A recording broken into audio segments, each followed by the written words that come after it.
El carisma de los conventos reformados de Santa Teresa de Jesús, las Carmelitas Descalzas, se basa en la soledad absoluta, buscando la unión mística con Dios mediante la clausura total y la austeridad radical. Esta es la base de la soledad activa. Importancia del sufrimiento y la penitencia. El valor del sufrimiento y la penitencia para la Iglesia se entendía como un servicio combativo y reparador. El sufrimiento, incluidas las penitencias corporales como los flagelos, se ofrecía como reparación y sustitución por los pecados del mundo.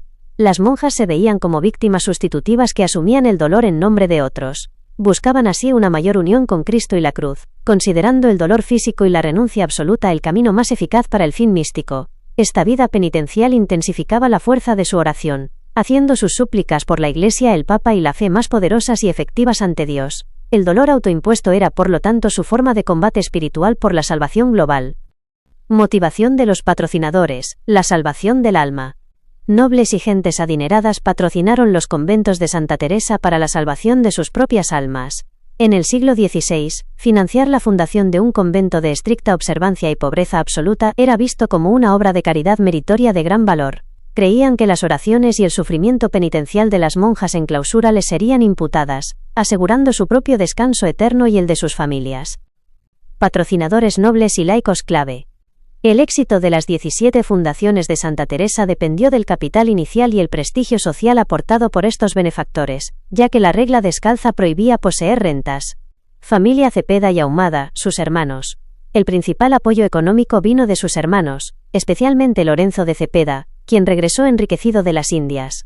Aportó los fondos iniciales y sustanciales para comprar y adaptar las primeras casas, asegurando la viabilidad financiera de la reforma. Doña Luisa de la Cerda, marquesa de Cogolludo, usó su gran influencia social y dinero para fundar y dotar el convento de Malagón, 1568. Doña María de Mendoza, facilitó la casa y el apoyo material necesario para el convento de Valladolid, 1568. Doña Beatriz de Beaumont, proporcionó el palacio y los medios para la última fundación de la Santa en Burgos, 1582.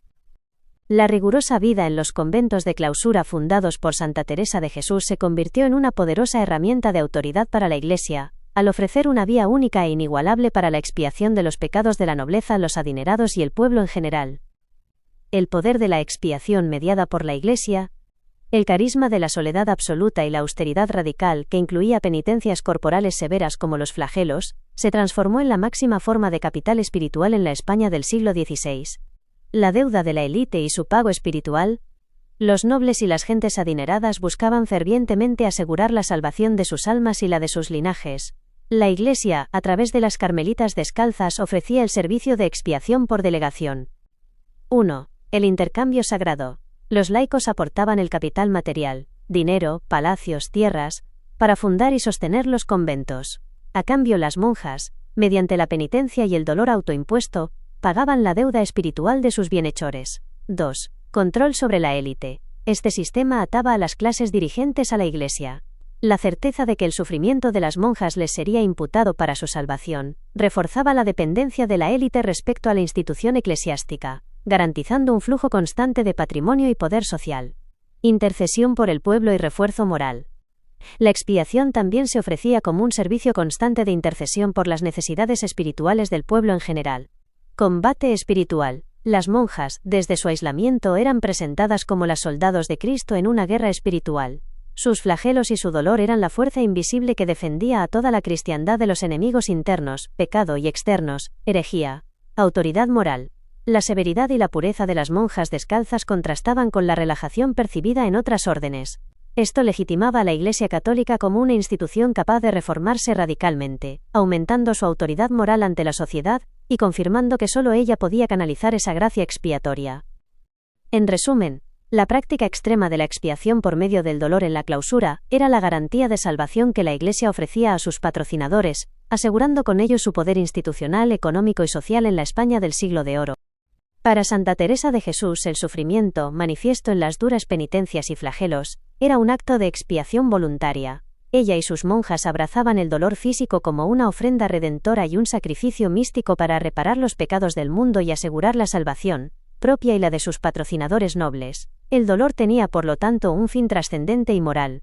Este servicio de expiación otorgaba a la Iglesia un poder institucional inmenso, al mediar la salvación entre Dios y los hombres a través del sacrificio de las monjas. La visión de Nietzsche sobre el sufrimiento, particularmente en la genealogía de la moral, choca frontalmente con la práctica expiatoria de Santa Teresa de Jesús, considerándola una forma decadente y retorcida de crueldad. La crueldad como placer y afirmación de poder, Nietzsche. Nietzsche argumenta que el placer de la crueldad es un instinto humano fundamental y primitivo, que se manifiesta en la época premoral a través de la pena y el castigo. Para él, ver sufrir produce bienestar. Hacer sufrir más bienestar todavía. Este placer no es un mero goce sádico, sino una forma de afirmación de poder que sentía el acreedor, el fuerte o la comunidad, sobre el deudor, el castigado. El dolor era el espectáculo con el que el hombre se recordaba su propia superioridad y fortaleza. Nietzsche no dice que sentir placer es sentir dolor, sino que el placer más profundo y antiguo reside en el ejercicio de la crueldad o en su espectáculo. El ascetismo teresiano como crueldad interiorizada. Nietzsche ve la práctica ascética, como los flagelos de Santa Teresa, no como un acto noble de piedad divina, sino como la aberración de un instinto natural. 1. Represión y desvío. Cuando la sociedad se civiliza, los instintos de crueldad y agresión no desaparecen, sino que son reprimidos por la moral. El hombre ya no puede desahogarlos hacia afuera. 2. Giro contra uno mismo. Este impulso agresivo se gira hacia adentro, atacando al propio portador. El hombre se vuelve su propio verdugo. 3. La mala conciencia. El resultado es la mala conciencia y el ideal ascético, que glorifican la renuncia a la culpa y el sufrimiento. Para Nietzsche, el ascetismo de Santa Teresa es la prueba más clara de esta enfermedad. Es la crueldad volviéndose contra la voluntad de vida, disfrazada de santidad por la Iglesia para obtener control.